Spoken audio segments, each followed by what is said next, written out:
আমরা করবো না। বিশ্বাস করেন সম্পত্তির জন্য বাবা বাবা আব্বুর সাথে কত রাগারাগি করছি, কত গালাগালি করছি। জনি ভাইয়ের যে বড় ভাই আছে না, ওই বড় ভাইয়ের বউ তার আপন ভাই এই সাথে নাকি মাইরা এই উপরে ঝুলাই টুলাই রাখছে, এরকম কথাই শুনছিলাম আর কি, সবাই বলা বলি। এই তুই কার কথা বললি রে? আত্মহত্যাই করেছে তার কি কোনো প্রমাণ আছে? এমনও তো হতে পারে কেউ ওনাকে খুন করে লাশটা ফ্যানের সঙ্গে ঝুলিয়ে রেখেছিল। ভীষণ কুড়মুড়ে গোলমার্ক পপস বিস্কুট, একটু জায়গা বুঝে খান।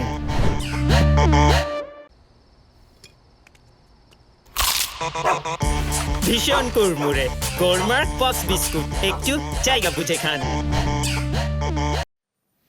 হ্যাঁ, এটা তো বাবার হাতে লেখা চিঠি। কিন্তু আপনার বাবা যে কিছুদিন আগে থানায় জিডি করেছিল সেটা কি আপনারা জানতেন? জিডি? বাবা থানায় জিডি? জিডি কার নামে জিডি? কি বিষয়ে জিডি? দেখি চিঠিটা একটু দেখি।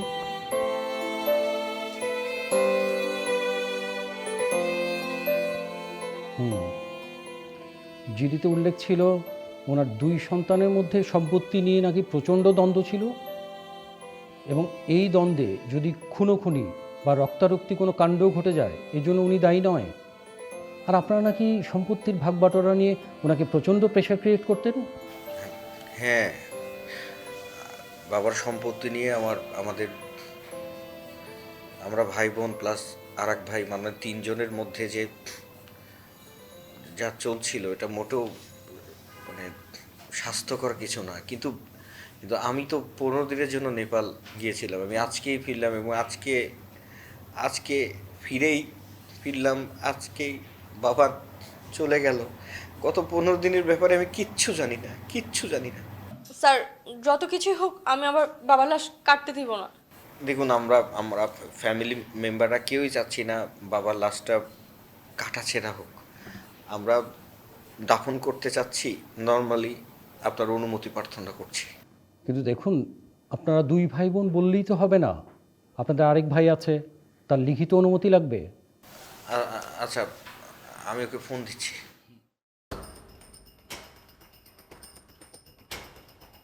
তুই বাবার আত্মহত্যার কথা শুনিসনি? শোনার পরও তুই বাবার লাশ দেখতে আসিসনি কেন? জনি অতিরিক্ত হয়ে যাচ্ছে কিন্তু। আচ্ছা, আমি পুলিশ সামনে আমি উত্তেজিত হতে চাচ্ছি না, ঠান্ডা মাথায় কথা বলছি, তুই শোন। হ্যাঁ, যেটা হচ্ছে যে আমি আর লামিয়া চাচ্ছি বাবার লাশটা আমরা পোস্টমর্টম করতে দেব না, নর্মালি দাফন হবে। হ্যাঁ, তো সেই জায়গা থেকে তোর অনুমতিটা দরকার, লিখিত অনুমতি। হ্যাঁ, সেই অনুমতিটা তুই দে দয়া করে। বাবার লাশটা কাটাছেঁড়া করিস না, হ্যাঁ, করতে দিস না। কি বলতেছিস তুই? মানে সম্পত্তি ভাগাভাগি না হওয়ার আগে তুই বাবার লাশ দাফন করতে দিবি না? মানে বাবার চাইতে তো সম্পত্তির ভাগাভাগি বিষয়টা বড় হয়ে গেল। হ্যালো, জনি ছোট ভাই কি বলেছে? ও বলেছে সম্পত্তি ভাগ না হওয়ার আগে বাবার লাশ নাকি কবর দিতে দেবেন। ঠিক আছে, তাহলে আপনারা আগে আপনাদের সম্পত্তির ভাগ বাটোয়ারাটা শেষ করেন, তারপর আমাদের খবর দিবেন, আমরা এসে লাশ ময়না তদন্তের জন্য নিয়ে যাব। এই চলো, আমি তাহলে গেলাম। জনির বাচ্চা তুই কোনোদিন মানুষ হলি না। জনির বাচ্চা ঠিক তার বাইরে সম্পদ লোভী চাই আরো চাই। ওরে আমি ছাড়বো না, ভাইয়া শোনো, ভাইয়া দাঁড়াও। বাবা তুমি এটা কি করলে? বাবা তুমি এভাবে আমাদের রেখে চলে গেলে। বাবা আমার এখন কি হবে? বাবা তুমি মরে গেলে কেন তোমার সম্পত্তিগুলো রেখে গেলে? বাবা তুমি যদি যাওয়ার আগে সবগুলো সম্পত্তি নিয়ে যেতে, তাহলে তোমার 2 ছেলে আজ এই পরিণতি হতো না। আমার এখন কি হবে? আমাকে এখন কে দেখবে? আল্লাহ আমি এখন কি করব? আমি এখন কোথায় যাব?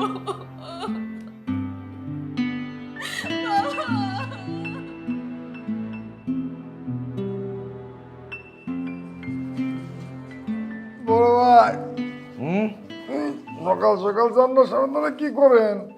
গান গাই। কি কন ভাই, এই দাঁত দিয়ে বিরাজ করার কি গান বলে? এই বলদ, তুই তো দেখতেছস যে আমি ব্রাশ দিয়া দাঁত মাজতাছি, তাইলে আবার জিজ্ঞেস করস কেন যে বড় ভাই কি করেন? আচ্ছা ভাই, আপনি দাঁত মাজতেছেন কে? আচ্ছা, এইটা কোনো প্রশ্ন হইল? প্রতিদিন মানুষ দাঁত ব্রাশ কেন করে? দাঁত পরিষ্কার রাখার জন্য, নাইলে দাঁতে বিভিন্ন রকমের প্রবলেম হয়। ও বড় ভাই, আমি সিদ্ধান্ত নিছি আমি আর কোনোদিন দাঁত মাজবো না। আরে তুই যদি দাঁত ব্রাশ না করস, দাঁতটা পরিষ্কার না রাখস, দাঁতে বিভিন্ন রকম প্রবলেম হবে। সকাল বিকাল দাঁতের ডাক্তারের কাছে যাইতে হবে। আরে গুরুজনরা বলেছেন, দাঁত থাকতে দাঁতের মর্যাদা আমরা বুঝি না। দাঁতের যত্ন কর, তাইলে ভালো থাকবি।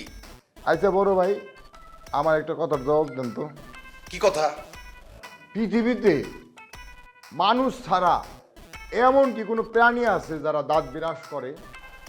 আছে, আছে, অবশ্যই আছে।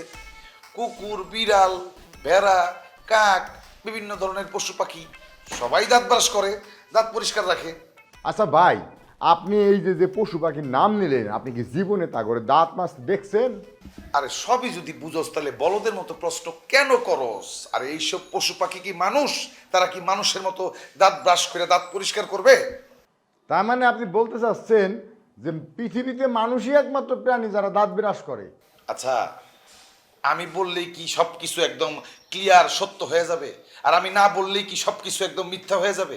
আচ্ছা, আমি একটা জিনিস বুঝতে পারতেছি না, তোর মাথায় এইসব উল্টাপাল্টা চিন্তা কেন আসতেছে? আমার মাথা মনে হয় নষ্ট হয়ে গেছে। আমি অনেক গবেষণা করে দেখলাম, এই মানুষ দুই বেলা দাঁত বিরাজ করে, আবার ডাক্তারের কাছে যায়। পৃথিবীতে হাঁস, মুরগি, কুকুর, বিড়াল, সিংহ, বাঘ এগুলোর দেখছেন কখনো ডাক্তারের কাছে যায়? একমাত্র মানুষই দাঁত বিরাজ করে আবার ডাক্তারের কাছে ছুটে যায়। বাহ, চমৎকার কথা বলছিস তো। আসলেই তো কোনো প্রাণী তো দাঁতের ডাক্তারের কাছে যায় না। হ্যাঁ ভাই, এই জন্য সেই আমি আজকে থেকে ডিসিশন নিছি, আমি আজকে থেকে দাঁত ব্রাশ করব না। বাহ, আর দাঁত ব্রাশ না করলে আমার তো ডাক্তারের কাছে যাওয়ার প্রয়োজন নাই। বাহ, খুবই দারুণ একটা সিদ্ধান্ত। আচ্ছা, তুই এই বাসায় কি করস? কে ভাই, বাসায় থাকবো না, কই যাবো? না, তোর কথা মতো, মানে তোর যুক্তি মতো তুই তো মানুষ না, তুই এখন পশু। তুই আশপাশের কোনো একটা গরুর খামারে চলে যাবি, গরুর পাশে গিয়ে ঘুমাবি। বড় ভাই, সকালবেলা বাসি মুখে আপনার মুখ দিয়ে এই সমস্ত আবিদাবি কথা আপনি কি আমার কইতে পারেন? আরে তুই তো নিজেই বললি যে তুই মানুষ না, তুই পশুর মতো থাকবি। পশু যে দাঁত ব্রাশ করে না, তুইও দাঁত ব্রাশ করবি না। তা যে পশুর মতো থাকতে চায়, তার সাথে আমি এক বাসায় কিভাবে থাকি? মানুষ আর পশু তো এক বাসায় থাকতে পারে না। শোন, এত কথা বলে লাভ নাই। আশপাশে গরুর খামার কোথায় আছে খবর নে, চট করে চলে যা গরুর খামারে, ওইখানে গিয়ে ঘুমায় থাক। ভাই, এই যে আমি এত সুন্দর একটা জ্ঞানের কথা কইলাম, আপনি জ্ঞানের মূল্যায়ন না কইরা আপনি উল্টা আমারে বেইমানি করলেন, আমার অপমান করলেন। ভাই, একটা কথা কই দেই, যেই দেশে জ্ঞানীর কদর নাই সেই দেশে জ্ঞানী জন্মাইতে পারে না। গেলাম। আসছে মাগনা জ্ঞান বিতরণকারী। বাংলাদেশে অনেক কিছুর অভাব আছে, কিন্তু মাগনা জ্ঞান দেওয়ার লোকের অভাব নাই। ইউরোপ আমেরিকায় রাস্তাঘাটে ডাক্তার, ইঞ্জিনিয়ার, বিজ্ঞানী ঘুরে বেড়ায়, আর বাংলাদেশের রাস্তাঘাটে মাগনা জ্ঞান দেওয়ার লোক ঘুরে বেড়ায়। ফেসবুকে যদি কোনো রকম খালি একটু লেখা যায় আমার জ্বর, আমি অসুস্থ, ওমা কমেন্টের পর কমেন্ট। অমুক বলে অমুক ওষুধ খান, তমুক বলে অমুক খান, অমুক বলে গরম পানি খান। মাগনা জ্ঞান দেওয়ার জন্য লোকজন একদম পয়সা আছে এই দেশে, ফালতু কথা না। এই দেখেন আপনি, এই সেই লাশ একদিন যাবত এখানে পড়ে আছে। তার ছেলে মেয়ে একজন আইসা কবর দেওয়ার ব্যবস্থা পর্যন্ত করেন। দেখেন কি একটা অবস্থা এই জায়গা। একদিন ধরে এই জায়গা লাশ পাহারা দিতেছে। বন্ধুরা, আপনারা সবাই জানেন আমি সোশ্যাল ওয়ার্ক করি। আমি একটা এনজিও কোম্পানিতে চাকরি করি। আমি আসা যাওয়ার পথে যেসব ঘটনা দেখি সেগুলো ভিডিও করে আপনাদের সাথে শেয়ার করার চেষ্টা করি। আজকে আমাদের এলাকায় একটা ঘটনা ঘটেছে। ঘটনাটা খুবই মর্মান্তিক। এই যে দেখতে পাচ্ছেন, একটা লাশ পড়ে আছে, একজন বাবার লাশ, কিন্তু তার আশেপাশে তার কোনো সন্তান নেই। আপনাদের মনে প্রশ্ন জাগতে পারে, তাহলে কি উনি নিঃসন্তান? যদি সন্তান থেকেই থাকে তাহলে তার সন্তানরা কোথায়? তার এই লাশটা পাহারা দিচ্ছেন প্রতিবেশীরা। আমি এখন তাদের সঙ্গে কথা বলবো। ভাইয়া, জি বলেন আপু। ভদ্রলোকের লাশটা এখানে পড়ে আছে, উনি কিভাবে মারা গেছেন? আপু উনি নিজে আত্মহত্যা করেছেন। আত্মহত্যা করেছে দর্শক। আচ্ছা, উনি আত্মহত্যা কেন করেছেন? ওনার ছেলে মেয়ে অলওয়েজ মনে করেন যে সম্পদ নিয়ে ভাগাভাগি নিয়ে মারামারি কাটাকাটি, তার সাথে বিভিন্ন খারাপ ব্যবহার করে। তার বউরা তাকে ঠিকমতো খাইতে দেয় না, নির্যাতন করে। এই কারণে সে মনে কষ্ট পায়া তারপর সে আত্মহত্যা করছে। উনি কি গরিব ছিলেন? না না আপু, গরিব হবে কেন? উনি তো বিশাল বড় ব্যবসায়ী, ওনার কোটি কোটি টাকা। এই টাকার কারণেই তো তার ছেলেরা মারামারিটা করছে, এই কারণেই তো তার এই অবস্থা আজকে। আচ্ছা, আপনি কে? আপনি এত কিছু কিভাবে জানেন? আপু আমি ওনাদের কোম্পানিতে চাকরি করতাম, এখানকার ম্যানেজার ছিলাম, এই কারণে আমি তাদের এই সব ডিটেলস জানি, তার ছেলেরা কি করে না করে সব। আচ্ছা, তার সন্তানরা আসে নাই দেখতে? সন্তানরা আসছিল, আইসে সেরে দেখে কেউ লাশ কবর দিতে দিবে না, কেউ কোনো কিছু করবে না, এই ভেজাল করে আবার চলে গেছে, এইভাবে লাশ ফেলায় রেখে। আচ্ছা, লাশটা কিভাবে পড়ে থাকবে? পুলিশ আসে নাই? পুলিশ তো আসছিল, পুলিশের লাশ নিতে দেয় নাই তার ছেলেরা। তার দুই ছেলে বলছে যতক্ষণ পর্যন্ত তার সম্পত্তি সমান দুই ভাগে ভাগ করে তাদের না দিবে ততক্ষণ পর্যন্ত লাশ এখান থেকে সরানোও যাবে না, সেই লাশ গোসলও করানো যাবে না, সেই লাশ কবরও দেওয়া যাবে না। আফসোস, কি মর্মান্তিক দেখেছেন একজন বাবার কি পরিণতি। যেই বাবা মাথার ঘাম পায়ে ফেলে তার সন্তানদের জন্য এত সম্পদ গড়ে রেখে গেছেন, সেই সম্পদের জন্য বাবার লাশটাকে নিয়ে টানাটানি। খুব দুঃখের সঙ্গে বলতে হয়, আমাদের দেশের অধিকাংশ বাবা মাই তাদের মাথার ঘাম পায়ে ফেলে, খেয়ে না খেয়ে, তাদের আত্মাকে কষ্ট দিয়ে তাদের সন্তানদের জন্য সম্পদের পাহাড় গড়ে যান। আসলে এখান থেকে আমাদের অনেক কিছু শিক্ষা নেওয়ার আছে। আপনাদের সন্তানের জন্য অতিরিক্ত সম্পদ না গড়ে আপনাদের সন্তানকে সুশিক্ষায় শিক্ষিত করেন, মানুষের মতো মানুষ করেন, তাহলে হয়তো আপনাদের শেষ পরিণতি এমনটা হবে না। ধন্যবাদ সবাইকে। আমি লাইনটা শেষ করছি। আমি হয়তো আবারও সমাজের এরকম কোনো অসঙ্গতি নিয়ে আপনাদের সামনে থাকবো।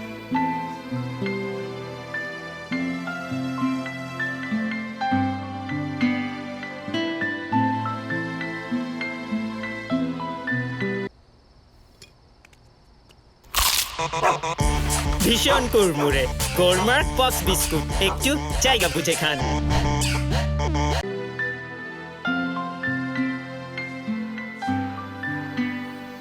বাহ, কি সুন্দর দৃশ্য।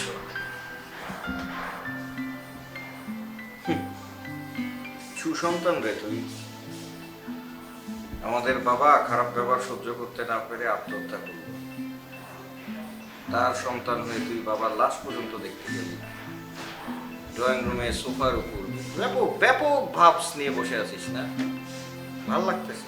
Good good good.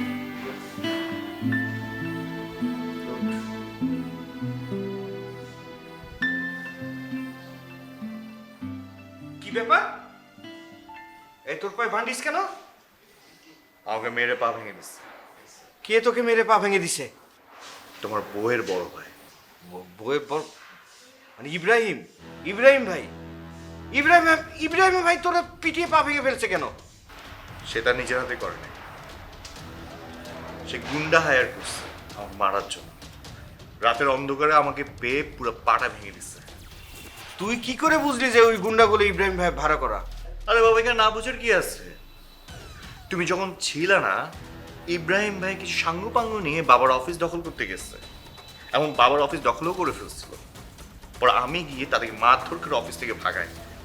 সে শোধ নেওয়ার জন্য রাতের অন্ধকারে আমাকে একা পেয়ে আমার পুরো পাটা ভেঙে দিচ্ছে। মানে তুই এসব কি বলতেছিস?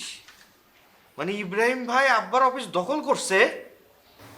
তোমাকে বিশ্বাস করানোর জন্য আর কি করা লাগবে আমার বলো? বুঝতেছি না। আরে সে কি পাগল হয়ে গেল নাকি? তুমি তো ছিলে না এতদিন। তোমার অবর্তমানে তোমার বউ আর তার ভাই মিলে আমাদের সাথে যা যা করছে, আমার কথা বাদ দাও, বাবার সাথে কি করছে জানো? বাবার গায়ে হাত তুলছে তোমার বউ, বাবাকে অপমান করছে। যে বাপ কষ্ট করে এতদিন তিলে তিল তোমাকে বড় করছে, সেই ছেলের বউ যদি তাকে অপমান করে, এটা কোন শ্বশুর সহ্য করতে পারবে বলো? তোমার বউয়ের কারণে অপমান সহ্য করতে না পেরে বাবা সুসাইড করছে। তোমাকে আসলে ভাইয়া কিছু বলার নাই। তুমি তোমার বউকে এত লাই দিয়ে ফেলছো, এখন মাথার উপর উঠে সে নাচতেছে। তাকে কন্ট্রোল করার আর কোনো উপায় নাই।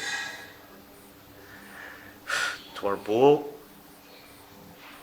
আর তার ভাই মিলে পুরো সংসারটাকে নষ্ট করে ফেলছে ভাইয়া। তুমি সবকিছু জেনো না জানার ভাঙ করেছো, তোমাকে আসলে বলে কোনো লাভ নেই। তুমি সবকিছু জেনেও না জানা ভাঙ করেছো। ভাই প্লিজ এখান থেকে যাও, আমার বিরক্ত লাগতেছে, তোমাকে আমার দেখতে ইচ্ছা করতেছে, এখান থেকে যাও তুমি।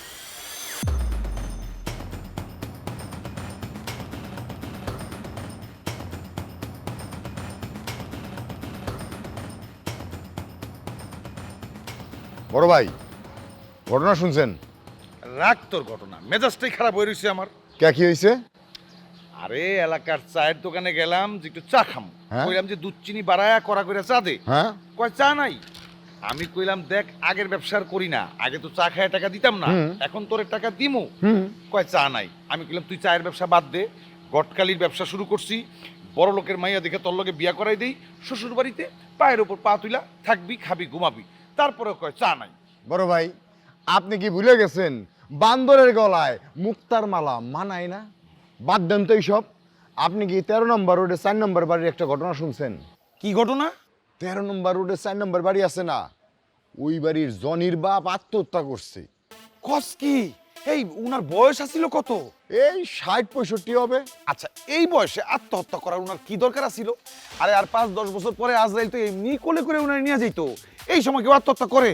আপনি ফাইজলামি করতেছেন, হ্যাঁ, মস্করা করতেছেন। শেষ বয়সে কত দুঃখে পড়লে একটা মানুষ আত্মহত্যা করে, একবার চিন্তা করে দেখেন তো। আবার সরি রে, এই মস্করা করাটা ঠিক হয় নাই। আচ্ছা, সে তো ভালো পয়সাওয়ালা ছিল, বড় বাজারে তার বিরাট আড়ত, অনেক জিনিসপত্র বিক্রি করতো। আমরা একবার চান্দা চাইতে গেছিলাম, আম করে চান্দা দিল না, উল্টা পুলিশে ধরাই দিল। মনে আছে তোর? কি কয়, মনে থাকবো না কেন? আরে লোকটা তো ছিল একেবারে দান্দাবাজ। এই চাল, লবণ, ডাল, তেল সব কিছুর একেবারে সিন্ডিকেট করে মাল আটকে রেখে দাম বাড়ায় ব্যস্ত। সে তো এরকম 2 নাম্বারই ধান্দা করে কোটি কোটি টাকার মালিক হয়ে গেছে। এইসব সিন্ডিকেট ব্যবসায়ীদের পরিণতি এইরকমই হয়। আচ্ছা, উনি আত্মহত্যা করলো কোন দুঃখে? ভাই, ভদ্রলোক 2টা বিয়ে করছিল, 2 বউয়ের সন্তান মিলে বাপের সম্পত্তি ভাগাভাগি নিয়ে বাপের পর মানসিক অত্যাচার শুরু করছে। সেই দুঃখে লোকটা আত্মহত্যা করছে। আরে ঘটনা তো পেশ কিছু অন্য দিক দিয়ে। কোন জায়গায় পেঁচকাইছে? আপনি কিছু জানেন না? ফেসবুকে ভাইরাল হয়ে গেছে। 2 ঘরের পোলাপান মিলে কইতেছে সম্পদের সঠিক ভাগ বাটোয়ারা না হইলে তারা বাপেরে কবর দিতে দিবে না। তাই নাকি? হ্যাঁ, সব মানুষ ওই বাড়িতে যায় লাশের ছবি তুলে ফেসবুকে ছেড়ে দিতেছে। আর যারা যারা ফেসবুকে দেখতেছে সবাই সিসি করতেছে। এই দেশের মানুষ সিসি করতেছে, তুই জানলি কেমনে? দেশের মানুষ কি তোর কাছে এসে সিসি করতেছে? আরে ভাই, ফেসবুকে এই লাশের ছবি আর ভিডিও একেবারে ভাইরাল হয়ে গেছে। বিভিন্ন রকমের কমেন্টস, জানেন, যার যা খুশি সেমনি কইতেছে। আরে একজন কইতেছে আরে এই পোলার তো জুতাতে বেরোনো উচিত, একজন কইতেছে এই পোলারে তো একেবারে ত্যায্যপুত্র করা উচিত। আরে কইতেছে কি তা জানেন? কইতেছে এই পোলারে দইরে প্রকাশ্যে জুতা পিটা করা উচিত। আবার কেউ কেউ কইতেছে এই পোলারে প্রকাশ্যে ফাঁসির কাস্টে ঝোলানো উচিত। ওইছে, এসব কথা বন্ধ কর। ফেসবুকের কথাবার্তা শুনলে মনে হয় বাংলাদেশে সব ফেরেস্তার ভালো মানুষ। আচ্ছা, বাংলাদেশে সবাই যদি ভালো মানুষ হয়, তাইলে এই যে ঘুষ, খুন, দুর্নীতি, সন্ত্রাস এগুলি কারা করে? হ্যাঁ, এগুলি তো এই দেশের মানুষই করে। ভালো করে খবর নিয়ে দেখ, যেই ছেলেরা বাপের লাশ কবর দিতেছে না, এরাই আবার অন্যের দোষ ধরে। বাঙালির স্বভাব হইল নিজের দোষ অন্যের উপর চাপানো আর নিজে ফেরেস্তা সাজা। আচ্ছা, এগুলি বাদ দে, চল ওইদিকে গিয়ে দেখি অবস্থা কি। আয়। তুমি এইভাবে অপমান করে কথা বলতে পারো না। ওই মিয়া ওই মিয়া কি অপমান করবো না মানে? মনে হচ্ছে একটা বার মাইরা ফাটাই ফেলে দিই। অপমান করবো না মানে? ইয়ার কি মারতেছেন আমার সাথে? ইয়ার কি? আপনারা তো অসভ্য, বর্বর। আপনাদের 14 গোষ্ঠী হচ্ছে বর্বর। আপনাদের কি করব? মাথায় তুলে নাচবো আমি, মাথায় তুলে নাচবো। বাবাকে খুন করছো তোমরা, তোমার শালা তোমার বউ মিলে বাবাকে খুন করছে, এই জন্য তো পোস্টমর্টম করতে দিচ্ছ না। মারো, থেমে গেছো কেন? মারো, লাথি মারো।